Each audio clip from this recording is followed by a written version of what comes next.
We're all aware of how the sinking of the Titanic unfolded, but what was the voyage like before disaster struck? Let's just say there's a lot the movie didn't tell you. Ho ho ho! Well. When the Titanic set sail from Southampton, passengers settling into their cabins would have been startled to hear a large cracking sound echoing throughout the ship. Looking over the starboard side would have revealed the once-stocked New York liner drifting toward the Titanic. The pull of the water moved by the Titanic was so strong that the metal cable that kept the New York to land had snapped. An electrician positioned on a smokestack of the Titanic witnessed the scene from above, writing in a letter to his mother. As soon as the Titanic began to move out of the dock, the suction caused the Oceanic to swing outwards, while another liner broke loose altogether and bumped into the Oceanic. I thought there was going to be a proper smash-up owing to the high wind, but I don't think anyone was hurt. The Birmingham Gazette reported on the incident, noting that the ships were so close to one another that one could throw a hat from ship to ship.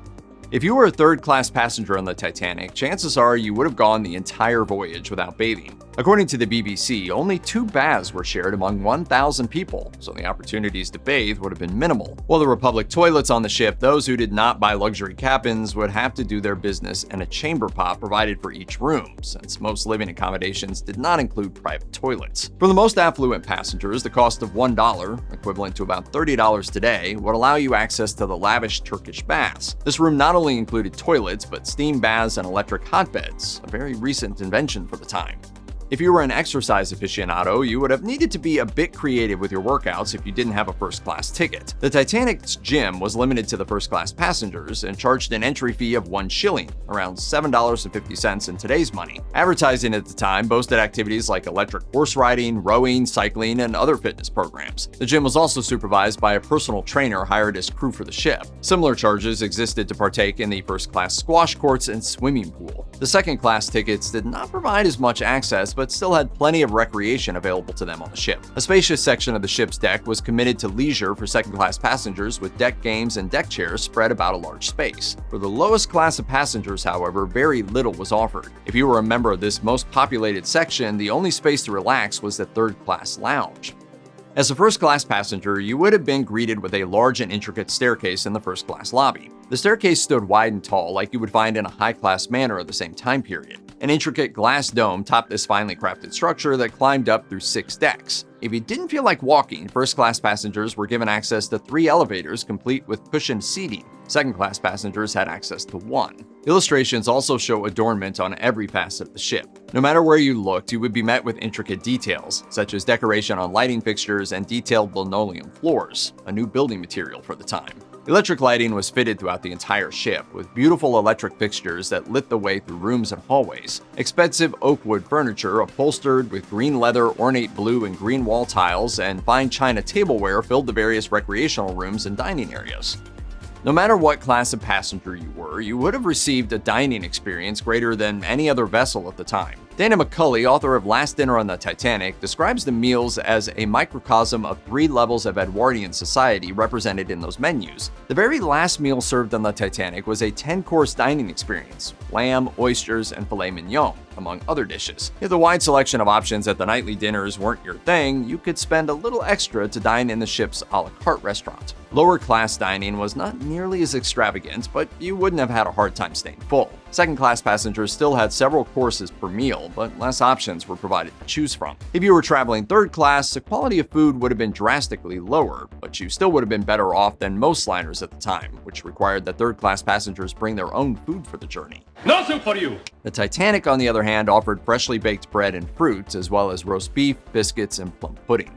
The BBC estimates a ticket for the highest class suites as being equivalent to around $96,000 in today's money, a price that was simply too much for pretty much anyone besides the wealthiest of the wealthy. John Jacob Astor IV, the richest man in the world at the time, was one of those fortunate few, with a net worth of $150 million, about $4.5 billion today.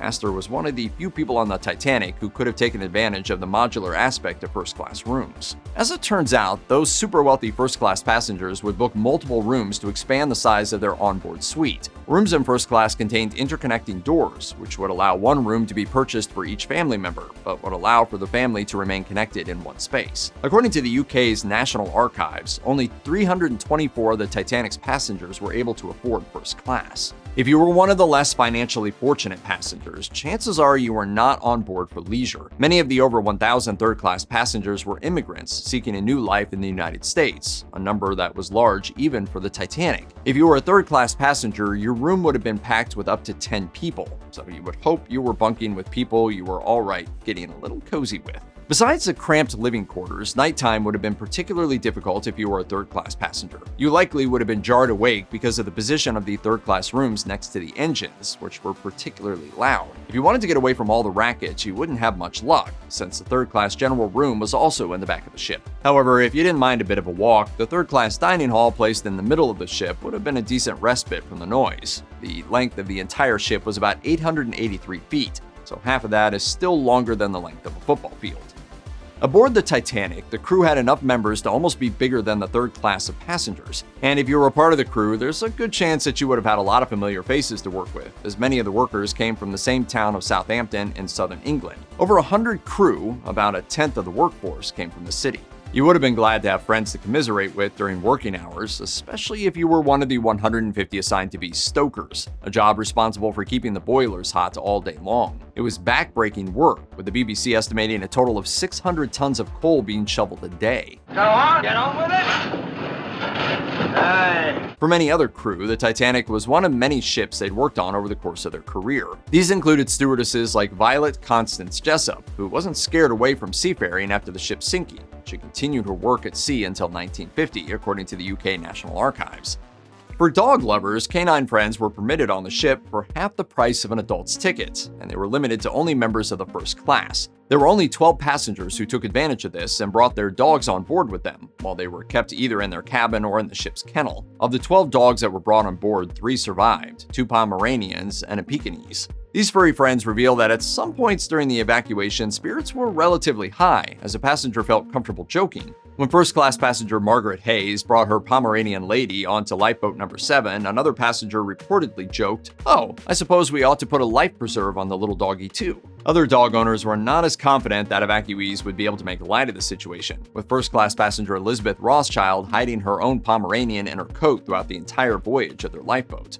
On a ship with nearly 8,000 cigars in its cargo, you would never have to go far if you needed to smoke. For the men in the first and second class, if you were someone who fancied to smoke, you would usually find your way over to the smoking room after dinner, which included accommodations for drinking and playing cards. The room was decorated with carved oak walls and exquisite stained glass and furnished with matching oak furniture to relax in. Third-class men could also relax in a smoking room that had a bar and spittoons for chewing tobacco. Women, however, were barred from entering the smoking room, meaning if you were one of the ladies of the Titanic, you would either have to suppress the craving or find your way topside to sneak a smoke on deck. Oh, I think you're all being horrid. A couple traditions would define every Sunday for passengers and crew on the Titanic. For passengers, Anglican church services were offered inside the dining hall. For the crew, there was a weekly lifeboat drill. However, on Sunday, April 14, 1912, crew members neglected what was usually a typical exercise for ocean liners. As it turns out, a Senate report investigating the crash of the Titanic revealed that crew members only conducted the drill once prior to its sinking. The drills only included the lowering of 2 lifeboats of the ship's 20 total emergency craft. The investigation also revealed the total capacity of emergency craft on the Titanic was just 1,176. Or about half of the total people on the ship. As passenger or crew, however, there wouldn't have been much anxiety about this since the vessel was lauded to be disaster-proof. As the vessel began to sink, the crew's lack of experience would be quite evident. The Senate report goes on to note that there was no true system in place for the lifeboats, including how to organize the passengers, where the boats should be loaded, and even how many crew members should man them. Sadly, the boats would be filled under their capacity, resulting in lives lost needlessly. After hearing surviving crew testimony during the Senate hearing to investigate the disaster, the report concluded that class had nothing to do with allocation of lifeboats, and that class was not inquired upon when assigning people to them. Roger and June Cartwright reveal in Titanic, The Myths and Legacy of a Disaster, that the lifeboats were on the top deck, so third-class passenger cabins were the furthest away from where the boats were launched. If you were in third class when disaster struck, you would have been caught in the halls with 1,000 other people who were all trying to make their way up to the lifeboats, which the first class passengers could have more easily walked to. Some attempts to explain the disproportionate deaths of third-class victims were that the language barrier proved problematic, or that they were simply afraid to evacuate. Walter Lord in The Night Lives On argues that testimony at the hearings clearly showed the men and women of third class were intentionally held back. Further investigations highlighted that inaccessible lifeboats, lack of crew support, and blocked escape routes were among the discriminatory practices that caused such a large loss of life among third-class passengers.